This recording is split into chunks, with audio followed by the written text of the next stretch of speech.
সম্পর্ক নষ্ট হয় কম কথা বললে নাকি বেশি কথা বললেও? তো আসলে সব কথা কি শেয়ার করাই পরিণত সম্পর্কের লক্ষণ?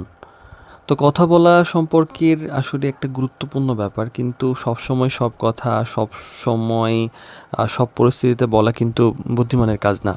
অনেক সময় অতিরিক্ত কথা, অপ্রয়োজনীয় ব্যাখ্যা বা দ্রুত ব্যক্তিগত বিষয় শেয়ার করা এই সম্পর্কের ক্ষেত্রে একটা জটিলতা তৈরি করতে পারে।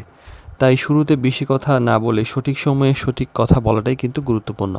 তো ম্যারেজ ক্যাবিডির বিবাহ বিষয়ক জটিল প্রশ্ন সহজ উত্তর সিরিজের ৪১তম পর্বে আমরা কথা বলবো যে খুব বেশি কথা সম্পর্ক নষ্ট করে কিনা।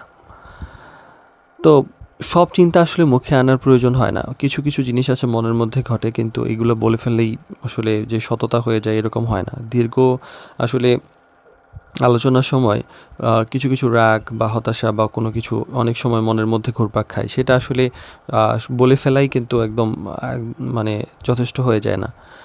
আর আসলে খুব দ্রুত সময়ের মধ্যে একদম পার্সোনাল আলোচনা যদি শুরু হয়ে যায় তাহলে সমস্যা।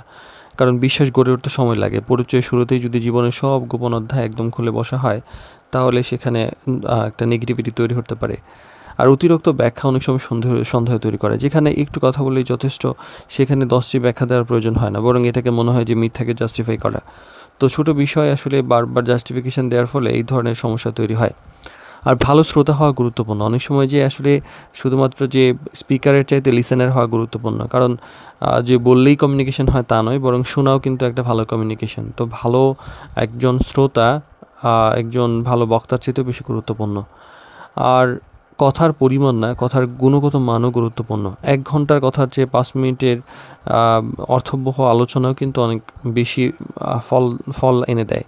তো আসলে সময় কাটানো আর বোঝাপড়া তৈরি হয়, ২ টা জিনিস কিন্তু এক জিনিস না।